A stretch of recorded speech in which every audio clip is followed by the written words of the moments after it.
প্রধানমন্ত্রী তারেক রহমান এবারের চীন সফরে একের পর এক বাজিমাত করেছেন। আজকে চীনের প্রেসিডেন্ট শি জিনপিং বলেছেন, পৃথিবীর পরিস্থিতি যেমনই থাকুক না কেন বাংলাদেশের সঙ্গে বন্ধুত্ব কখনোই ছাড়াছাড়ি হবে না। চীনের প্রেসিডেন্ট শি জিনপিং বলেছেন, বিশ্ব পরিস্থিতি যেভাবে পরিবর্তিত হোক না কেন চীন বাংলাদেশ বন্ধুত্বপূর্ণ সম্পর্ক থেকে চীন সরে আসবে না। চীন সবসময় বিশ্বস্ত বন্ধু, ভালো প্রতিবেশী এবং নির্ভরযোগ্য অংশীদার হিসেবে বাংলাদেশের পাশে থাকবে। বেজিংয়ের সেই রুদ্ধদ্বার কক্ষে বসে প্রধানমন্ত্রী তারেক রহমান যে বোঝাপড়া করছেন তা হলো সেই দাদাগিরির গালে এক অমোঘ চপেটাঘাত। রাফাল নিয়ে ভারত আমাদের দিকে চোখ রাঙাতো, সেই রাফালের সাক্ষাৎ জমদূত হলো এই জেট এনসি, আর আজ সেই একই জমদূত এসে নামতে যাচ্ছে কুর্মিটোলা এবং চট্টগ্রামের রানওয়েতে। আজকে চায়নার প্রেসিডেন্ট জনাব তারেক রহমান বাংলাদেশের প্রধানমন্ত্রীকে প্রস্তাব দিয়েছেন এশিয়ান হাইওয়েটা চালু করার জন্য, যেটা বেগম খালেদা জিয়া করেছিলেন। কক্সবাজার পর্যন্ত রুটটা গিয়েছিল, সেই রুটটা মায়ানমারের ভিতর দিয়ে চায়নায় চলে যাবে। কিন্তু ভারতের সেই পরিকল্পনায় ছাই মেরে বাংলাদেশ হাঁটলো অন্য পথে। নতুন সরকার ক্ষমতায় এসেই বার্তা পরিষ্কার করে দিল, সবার আগে বাংলাদেশ কারো তাবেদারি করবে না, কারো নাচের পুতুলও হবে না বাংলাদেশ। ফলস্বরূপ ভারতকে বাদ দিয়ে তারেক রহমান এখন মালয়েশিয়া হয়ে চীনে। গ্রাম বাংলায় একটা প্রবাদ প্রচলিত আছে, বিপদে পড়লে বিড়ালও গাছে ওঠে। ভারতের অবস্থা হয়েছে এমন। ছাত্র জনতার গণ অভ্যুত্থানের মাধ্যমে ভারতের আজ্ঞাবহ সরকারের পতনের পর বাংলাদেশকে চাপে ফেলতে একের পর এক ষড়যন্ত্র করতে থাকে ভারত। তবে ভারতের সকল ষড়যন্ত্র ব্যর্থ করে এগিয়ে যায় নতুন বাংলাদেশ। প্রধানমন্ত্রীর চীন সফর ঘিরে দক্ষিণ এশিয়ার কূটনৈতিক অঙ্গনে নতুন আলোচনা শুরু হয়েছে। ভারতীয় বিভিন্ন গণমাধ্যমের নজর এখন সবচেয়ে বেশি আটকে আছে বাংলাদেশের প্রতিরক্ষা কাঠামোর দিকে। আসসালামু আলাইকুম। আপনারা জানেন যে বাংলাদেশের বর্তমান প্রধানমন্ত্রী তারেক রহমান চীন সফরে আছে। সেখান থেকে এক ঐতিহাসিক সিদ্ধান্ত নিতে যাচ্ছে বাংলাদেশের বর্তমান প্রধানমন্ত্রী তারেক রহমান। তিনি এমন একটি সিদ্ধান্ত নিয়েছে, যে সিদ্ধান্ত ভারতের মিডিয়া এবং ভারতের নীতি নির্ধারকরা শোনার সাথে সাথে তাদের রাতের ঘুম হারাম হতে চলেছে। ভিডিওর শুরুতেই আপনারা এ সংক্রান্তই বেশ কিছু ভিডিওর অংশ বিশেষ ইতিমধ্যেই দেখেছেন। মূলত আজকের এই ভিডিওটিতে সেই সকল ভিডিওর বিস্তারিত আলোচনা দেখতে পারবেন। ভিডিওর শুরুতেই যে সকল ভিডিও দেখেছেন তা থেকে হয়তো ইতিমধ্যেই আন্দাজ করতে পেরেছেন আজকের এই ভিডিওটি কতটুকু গুরুত্বপূর্ণ হতে চলেছে। অতএব চলুন কথা না বাড়িয়ে একটি লাইক দিয়ে সম্পূর্ণ ভিডিওটি দেখে আসি। বাংলাদেশে বিদেশি হস্তক্ষেপ বলতে ভারত এবং যুক্তরাষ্ট্রের মাতব্বরিকেই বুঝে থাকেন দেশের মানুষ। এবার সেখানেই যেন রীতিমতো কামান দাগলেন চীনের প্রেসিডেন্ট শি জিনপিং। প্রধানমন্ত্রী তারেক রহমানকে সাফ জানিয়ে দিলেন, বিশ্ব পরিস্থিতি যাই হোক না কেন বন্ধু বাংলাদেশের হাত কখনোই ছাড়বে না তার দেশ। শুধু তাই নয়, চীনা প্রেসিডেন্টের এক কথা, বাংলাদেশের জাতীয় স্বাধীনতা, সার্বভৌমত্ব ও ভৌগোলিক অখণ্ডতা রক্ষার প্রচেষ্টাকে সমর্থন করে এবং বিদেশি হস্তক্ষেপ প্রত্যাখ্যানের পক্ষে সবসময়ই পাশে থাকবে চীন। এদিকে মিয়ানমার হয়ে বাংলাদেশ চীন অর্থনৈতিক করিডোর প্রস্তাবও দিয়েছে বেইজিং। বিশ্লেষকদের মতে চীনের এমন ঘোষণায় এই মুহূর্তে ঠিক যা দরকার ছিল সেটাই পেয়ে গেছে বাংলাদেশ। উপমহাদেশের বাতাস আর আগের মতো নেই। 24-এর 5 আগস্টের পর রীতিমতো পাল্টে গেছে পশ্চিমের হাওয়া। রংপুর চট্টগ্রাম দখলের ইঙ্গিত থেকে শুরু করে ধর্মের ভিত্তিতে আলাদা দেশ গঠনের আলাপ কিংবা ভারতের পুশিনকে কেন্দ্র করে সাম্প্রতিক ঘটনাবলী সবই জানে চীন। বিশ্লেষকদের মতে চীন বাংলাদেশের পক্ষ নিয়ে ঠিক এই জায়গাটাতেই সরব হয়েছে। ভারত বড্ড বেশি হস্তক্ষেপ করত বাংলাদেশের অভ্যন্তরীণ বিষয়ে, সেই সুদিন আর এখন খুব একটা না থাকলেও মাঝে মধ্যে সেই পুরনো অভ্যাস মাথাচাড়া দিয়ে ওঠে। তাই তো বিমানবন্দরে আটকে যান ডাক্তার জাহেদরা, নোম্যান্স ল্যান্ডে আটকে থাকে অসহায় মানুষগুলো। বাংলাদেশ কিছুটা বিব্রত বোধ তো করেই তাতে। এত বড় প্রতিবেশী যখন এমন আচরণ করে তখন বিব্রত হওয়াটাই স্বাভাবিক। এই সব পরিস্থিতি মাথায় নিয়ে তারেক রহমান পা রাখলেন চীনের মাটিতে, হাত রাখলেন শি জিনপিং এর হাতে। দুই দেশ ঘোষণা করলো নতুন যুগের অভিন্ন ভবিষ্যৎ সম্পন্ন বাংলাদেশ চীন সম্প্রদায় গঠনের। অর্থাৎ বাংলাদেশ তোমার ভয় নাই, আমরা আছি তোমার সাথে। তাই বাংলাদেশ যদি কোনো ধরনের বিপদে পড়ে সেখানে সরাসরি সহায়তার ইঙ্গিতই দিয়ে রাখলো চীন। ঘটনা যে জমে ক্ষীর সেটার ইঙ্গিত মিলছে নানাভাবেই। শি জিনপিং তারেক রহমানকে বললেন, আপনার বাবা মা দুজনই চীনের ভালো বন্ধু ছিলেন। অর্থাৎ জিয়াউর রহমান ও খালেদা জিয়ার স্মৃতি দিব্যি তাজা শি জিনপিং এর মনে। এসব বলা কি শুধুই কথার কথা? বিশ্লেষকদের মতে না, এসব আলাপ তোলা মানে বিএনপিকে যে চীন নিজের পক্ষের মনে করছে এটা তার ইঙ্গিত। আওয়ামী লীগ ভারতের পারপাস সার্ভ করে আর বিএনপি বিশ্বাস করে চীনের নীতিকে। গত কয়েক দশক ধরে এটাই ছিল এই অঞ্চলের চেনা পররাষ্ট্রনীতি। রাষ্ট্র ক্ষমতায় এসে শহীদ জিয়াউর রহমানের প্রথম বিদেশ সফর ছিল এই চীনেই। আর তারেক রহমানও নতুন সরকারের পররাষ্ট্রনীতির দরজা খুললেন সেই চীনের মাধ্যমেই। যদিও আগে গেছেন মালয়েশিয়া, কিন্তু কেন চীন বাদ দিয়ে আগে মালয়েশিয়া গেলেন সেটা আগে আমরা বলেছি। তারেক রহমানের এই সফর শুধু কূটনীতির মাঠে ছক কষার মধ্যেই সীমাবদ্ধ থাকেনি। সই হয়েছে একের পর এক চুক্তি। মোট 13টি সমঝোতা স্মারক ছাড়াও 2টি চুক্তি, একটি অ্যাকশন প্ল্যান এবং একটি প্রোটোকল সহ 15 থেকে 17টি দ্বিপক্ষীয় দলিল স্বাক্ষরিত হয়েছে। বৃহস্পতিবার গ্রেট অফ হল দ্য পিপলে দুই দেশের প্রধানমন্ত্রীর নেতৃত্বে এই বিশাল চুক্তির পর্ব সম্পন্ন হয়। শুক্রবার প্রেসিডেন্ট শি জিনপিং এর সঙ্গে বৈঠকে দুই দেশ ঘোষণা করেছে 15 দফার যৌথ ঘোষণা। এটাই এখন ঢাকা বেজিং সম্পর্কের নতুন রোডম্যাপ। তিস্তা নদীর সমন্বিত ব্যবস্থাপনা ও পুনরুদ্ধার প্রকল্পে সহায়তা দেবে চীন, এই ঘোষণাও এসেছে। শুধু ঘোষণা না, চীনের পানি সম্পদ মন্ত্রী লি গোয়িং সরাসরি তারেক রহমানের সঙ্গে দেখা করে তিস্তা সহ বাংলাদেশের নদী ব্যবস্থাপনায় সহযোগিতার বিষয়ে ঐকমত্য হয়েছেন। প্রকল্পটি বাস্তবায়ন হলে 108 কিলোমিটার নদী খনন হবে, নদীর দুই পারে 173 কিলোমিটার নদী রক্ষা হবে। তিস্তার দুই পারে গড়ে উঠবে স্যাটেলাইট শহর, পূর্ব চীনের জিয়াংশু প্রদেশের সুকিয়ান সিটির আদলে। তৈরি হবে 7 থেকে 10 লাখ মানুষের কর্মসংস্থান। আর সবচেয়ে বড় কথা, ভারত থেকে আর অতিরিক্ত পানির জন্য হাহাকার করতে হবে না বাংলাদেশকে। নদীর গভীরতা বাড়বে প্রায় 10 মিটার। শুষ্ক মৌসুমেও সম্ভব হবে নৌ চলাচল। BRI মানে বেল্ট অ্যান্ড রোড ইনিশিয়েটিভ, চীনের বৈশ্বিক মেগা কানেক্টিভিটি প্রকল্প। শি জিনপিং সাফ জানিয়ে দিলেন, বাংলাদেশে BRI সহযোগিতা আরও জোরদার করতে বেইজিং পুরোপুরি প্রস্তুত। এর মানে হলো বাংলাদেশের অবকাঠামো খাত, সড়ক, রেল, বন্দর সবকিছুতে চীনা বিনিয়োগের দরজা খুলে গেল। পাশাপাশি চীনের সঙ্গে বিনিয়োগ সম্মেলনও হয়েছে।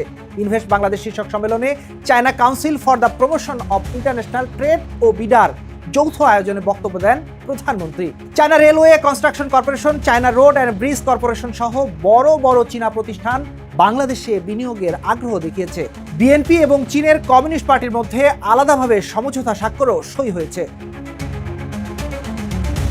প্রশ্ন হলো, চীনের উপস্থিতিতে ভারত কি এখন বাংলাদেশকে আর বেশি ঘাটতে পারবে? কূটনীতির ভাষায় উত্তরটা হলো অনেকটাই কঠিন হয়ে যাবে। চীন সরাসরি ইঙ্গিত দিয়েছে বাংলাদেশে বিদেশি হস্তক্ষেপ চলবে না। আর এই কথাটা চীন এমনি এমনি বলেনি। চীনের সেই শক্তি ও প্রভাব আছে বলেই বলেছে। ভারতের সাথে চীনের সম্পর্ক এমনিতেই তলানিতে। সীমান্ত সংঘর্ষ থেকে বাণিজ্যিক প্রতিদ্বন্দ্বিতা, এই পরিস্থিতিতে দিল্লির পক্ষে বাংলাদেশের বিষয়ে আগের মতো মাথা গলানো বেইজিং আর সহ্য করবে না। এটার বার্তাই স্পষ্ট। অন্যদিকে বাংলাদেশ ভারত সম্পর্ক এমনিতেই তলানিতে ঠেকছে। সীমান্তে পুশিনের চেষ্টা চলছে, ভিসা জটিলতা আছে, বাণিজ্যিক টানাপোড়েনও থামছে না। এই মুহূর্তে চীনের এই ঘোষণা বাংলাদেশের জন্য একটা কূটনৈতিক ঢাল হয়ে কাজ করবে। তাছাড়া ভারতের 7 সিস্টার্সের এত কাছাকাছি চীন থাকবে যে ভারতের শান্তিতে ঘুমানো রীতিমতো বন্ধ হয়ে যেতে পারে। বিশ্লেষকদের মতে তারেক রহমানের চীন সফর শুধু একটা কূটনৈতিক ট্যুর ছিল না, এটা আদতে বাংলাদেশের পররাষ্ট্রনীতির নতুন যুগের ঘোষণা। তিস্তায় চীনা বিনিয়োগ ভারতের পানি নির্ভরতার বিকল্প তৈরি করছে। BRI মেগা প্রকল্পের নতুন দরজা খুলে দিচ্ছে। 15 দফার যৌথ ঘোষণা দুই দেশের সম্পর্কের নতুন মাইলফলক। আর শি জিনপিং এর বিদেশি হস্তক্ষেপ প্রত্যাখ্যানের ঘোষণা বাংলাদেশের সার্বভৌমত্বের পাশে দাঁড়ানোর সবচেয়ে জোরালো আন্তর্জাতিক বার্তা। রকেটের গতিতে এগোচ্ছে বাংলাদেশ চীন সম্পর্ক, আর সেই রকেটের জ্বালানি এখন বেইজিং থেকে আসছে। এবার পেছনে তাকানোর আর সময় নেই বাংলাদেশের। তারেক রহমান মালয়েশিয়া হয়ে চীনে গিয়েছেন। চীন সফরের সেই সাফল্য ব্যর্থতা নিয়ে নানান রকম কথা বলার কথা, কিন্তু তা না বলে তারা ন্যারেটিভ দাঁড় করাতে চাইছে ভারতে না গিয়ে ঐতিহ্য ভেঙে তারেক রহমান কেন মালয়েশিয়া হয়ে চীনে গেলেন। এই নিয়ে তাদের কলিজা পোড়া শুরু হয়েছে, আর সেই গন্ধ পাচ্ছি আমরা তাদের মিডিয়ায়। আর দাউ দাউ করে জ্বলা সেই আগুনের উত্তাপ আমরা অনুভব করছি বাংলাদেশের কথিত ভারতীয় বুদ্ধিজীবীরা। যে সকল বুদ্ধিজীবী ভারতের দালাল হিসেবে পরিচিত, তারা সবাই বলে বেড়াচ্ছে চীন সফর ব্যর্থ, কোনো পরিকল্পনা নেই, কোনো চুক্তি হবে না, এটা ব্যর্থতায় পর্যবসিত হবে। এমনকি গোলাম মাওলা রনি, মাহবুব কামাল, মঞ্জুরুল আলম পান্না, আব্দুল তুষার, আনিস আলমগীর সহ ইত্তকার কথিত সিনিয়র সাংবাদিকেরা তারেক রহমানের চীন সফর নিয়ে নানান রকম হম্বিতম্বি করছে। এটা ব্যর্থ হয়ে যাচ্ছে। সিপিবি, টিভিপি, মির্জা ফখরুলরা তো তলে তলে আছেই। এই যে দেখেন, ভারতীয় গণমাধ্যম প্রধানমন্ত্রী তারেক রহমানের চলমান চীন সফর নিবিড়ভাবে পর্যবেক্ষণ করছে।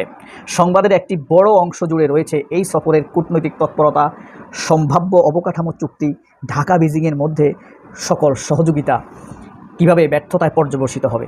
তারা এই সফরকে আগেই ব্যর্থ সফর হিসাবে উল্লেখ করতে চাইছে। এটার উপরে ভিত্তি করে ভারতের মিডিয়াগুলো যে নানান রকম তথ্য দিচ্ছে সেটি আপনারা দেখতে পারেন। এই যে দেখেন, কত মিডিয়া, সব মিডিয়ার ভাষা হিন্দি, ইংরেজি, বাংলা, সবাই বলছে কেন তারেক রহমান চীনে গেল। অথচ বাংলাদেশের কোনো সরকার প্রধানই ভারত দিয়ে তাদের রাষ্ট্রীয় সফর শুরু করে নাই। শুধুমাত্র শেখ হাসিনা এটা করেছে, আর শেখ মুজিব করেছে। বাপ মেয়ের সফরকে তারা বাংলাদেশের ঐতিহ্য হিসেবে অবহিত করতে চাইছে। যাই হোক, এরপরে কী লিখছে আমরা শুনি একে একে। এটা হলো দ্য ওয়াদার একটি রিপোর্ট, আপনাদেরকে পর্যালোচনা বা রিভিউ করে আপনাদেরকে শোনাচ্ছি, মনোযোগ দিয়ে শুনলে আপনার ভালো লাগবে। ভারতের প্রধান সংবাদ মাধ্যম বা সংস্থাগুলো বারবার এই বিষয়টি উঠে এসেছে যে দায়িত্ব গ্রহণের পর তারেক রহমানের এটি বাংলাদেশের বাইরে প্রথম দ্বিপাক্ষিক সফর। বাংলাদেশের প্রধানমন্ত্রী হিসেবে প্রথম বিদেশ সফরে চীন যাচ্ছেন তারেক রহমান শিরোনামে প্রতিবেদনে টাইমস অফ ইন্ডিয়া একটি নিউজ করেছে, একটি দিক তুলে ধরেছে। প্রতিবেদনে উল্লেখ করা হয় যে ভারতের এই সফরটি নিবিড়ভাবে ভারত পর্যবেক্ষণ করছে, তারা পর্যবেক্ষণ করছে। আমাদের প্রধানমন্ত্রী চীন যাচ্ছে, তোরা পর্যবেক্ষণ করার কে? আমার কথা হইল সেটা। চীনের সঙ্গে বাংলাদেশের সম্পৃক্ততাকে ঘিরে বৃহত্তর কূটনৈতিক প্রেক্ষাপট তুলে ধরা হয়েছে। প্রধানমন্ত্রী তারেক রহমানের চীন সফর বাংলাদেশের 24টি চীনা যে বিমান কিনতে পারে, এই প্রতিবেদনে টাইমস অফ ইন্ডিয়া আরেকটি প্রতিবেদন লিখেছে। প্রতিরক্ষা সহযোগিতার উপর আলোকপাত করা হয়েছে। নিবন্ধটি চীনা যুদ্ধবিমান কেনার সাহায্য প্রতিবেদনমূলক এবং পর্যালোচনা করা হয়েছে। আঞ্চলিক নিরাপত্তার গতি প্রকৃতির উপর এর প্রভাব নিয়ে আলোচনা করা হয়েছে। এনডিটিভির সংবাদে বলা হয়েছে যে এটা চীনের জন্য উদ্বেগজনক। চীন কোনটার জন্য উদ্বিগ্ন প্রকাশ করবে, অস্থির হবে, মরে যাবে, আত্মহত্যা করবে, বুক চাপড়াবে, কলিজা পোড়া গন্ধ বেরোবে? এটা কি ভাই তারেক রহমানের দেখার দরকার আছে? তারেক রহমান বাংলাদেশের প্রধানমন্ত্রী। যতদিন পর্যন্ত বাংলাদেশের স্বার্থের পক্ষে তারেক রহমান থাকবে, ততদিন এদেশের জনগণ তারেক রহমানের পক্ষে থাকবে, খুব স্বাভাবিক। যখনই মনে হবে যে তারেক রহমান হাসিনা হয়ে যাচ্ছেন, তখন মানুষ আর তার সাথে হাসিনার মতোই আচরণ করবে। যাই হোক, এরপরে লেখেন হিন্দি ভাষায় দৈনিক নবভারত টাইমস এই সফরের কূটনৈতিক কৌশলগত দিকগুলোর উপর জোর দিয়েছে। চীনে লাল গালিচা সংবর্ধনা, তারেক রহমান কী পেলেন, খালি হাতে ফিরবেন, এই নিয়ে তারা আশঙ্কা প্রকাশ করেছে। নবভারত সম্পর্কিত প্রতিবেদনে বলা হয়, চীনের উন্নয়ন উদ্যোগে তিস্তা নদী বন্দর উন্নয়ন সম্পর্কিত অবকাঠামো প্রকল্প সংক্রান্ত আলোচনায় বাংলাদেশের সম্পৃক্ততা তুলে ধরেছে। তিস্তা চুক্তির সাথে চীনের সম্পৃক্ততা নিয়ে তারা উদ্বেগ প্রকাশ করেছে। লালমনিরহাটের বিমানবন্দর নিয়ে তারা টেনশন প্রকাশ করেছে। বিমানবন্দর হবে লালমনিরহাটে, তিস্তা হবে বাংলাদেশের জন্য, টেনশন করছে ভারত। এই প্রতিবেদনে তারা আরও বলে, আলোচ্যসূচি এই দেশের মধ্যে আলোচনাধীন বিষয়গুলো বিস্তারিতভাবে উল্লেখ করে। ইন্ডিয়া টুডে এর আগেও আঞ্চলিক কূটনৈতিক প্রেক্ষাপট সফরে তাৎপর্য খতিয়ে দেখেছে। তাদের প্রতিবেদনে উল্লেখ করা হয় যে দায়িত্ব গ্রহণের পর চীনই ছিল রহমানের প্রথম এবং প্রধান বৈদেশিক গন্তব্য। আঞ্চলিক শক্তিগুলোর সঙ্গে বাংলাদেশ সম্পর্কের উপরে এর সম্ভাব্য প্রভাব বিস্তার করা হয়। এই প্রতিবেদনটি নাম দেয় নাই। এই পত্রিকাটি কার জানেন? ডক্টর মোহাম্মদ ইউনুসের চিফ প্রেস সেক্রেটারি শফিকুল আলমের দ্য ওয়াদায় এই রিপোর্টটি করেছে আপনার 24শে জুন। ভারত কোন চোখে দেখছে আমাদের তারেক রহমানের মালয়েশিয়া সফর, চীন সফরকে? আমরা তারেক রহমান সব সমালোচনা করব। He is our prime minister. সে আমাদের দেশের জন্য কাজ করবে, আমাদের নিরাপত্তার জন্য কাজ করবে। কারণ আবার আমরা যখন দেখব যে সে আমাদের সাথে কমিটমেন্ট রক্ষা করছে না, তখন আমাদেরটা আমরা করব। ভারত কেন আমাদের এটা নিয়ে এত উদ্বিগ্ন হবে? আবার ভারতের সাথে তাল মিলিয়ে সুরে সৌকার্য প্রকাশ করবে। শৈল্পিক সমর্থন, ভারতকে শৈল্পিক সমর্থন দেয় মির্জা ফখরুল, আর কল্পিক সমর্থন দেয় সেলাউদ্দিন আহমেদ। এখন তাদের কল্পিক তো দেশের মানুষ ধরে ফেলে, কারণ 17 বছরে আমরা মির্জা ফখরুলের শৈল্পিক রাজনীতি দেখেছি। চুলও ছিঁড়তে পারে না। ওই স্ত্রী কন্যা নিয়ে ভালো ছিল 17 বছর, ওই শালাদের কিছু হয় নাই। আর তারেক রহমানের মার নামে মামলা দেয়, বোন নামে মামলা দেয়, মেয়ের নামে মামলা দেয়, ভাইয়ের নামে মামলা দেয়, ভাবির নামে মামলা দেয়। হ্যাঁ, মির্জা ফখরুলের মেয়ের নামে মামলা দিছে, বোন নামে মামলা দিছে, জামাইয়ের নামে মামলা দিছে? নো, এলাই টু ইন্ডিয়া। আমরা মির্জা ফখরুলের পরিণতি দেখব, প্রাকৃতিক পরিণতি। হাসিনার প্রাকৃতিক পরিণতি চলতেছে, আইনি পরিণতি বিএনপির শক্তি আছে কিনা আমরা জানি না দেওয়ার। আমি আশা করছি সম্পূর্ণ ভিডিওটি দেখেছেন এবং এই ভিডিওর সাপেক্ষে আপনার কি মতামত সেটা অবশ্যই কমেন্ট বক্সে জানিয়ে যাবেন। ভিডিওটি ভালো লেগে থাকলে শেয়ার করতে ভুলবেন না। আমাদের এই চ্যানেলে নতুন হয়ে থাকলে চ্যানেলটি সাবস্ক্রাইব করে চ্যানেলের পাশে থাকবেন। আর যারা ইতিমধ্যেই চ্যানেলটি সাবস্ক্রাইব করেছেন তাদেরকে অসংখ্য ধন্যবাদ। দেখা হবে নতুন কোনো ভিডিও নিয়ে। ততক্ষণ সবাই সুস্থ থাকবেন। আল্লাহ হাফেজ।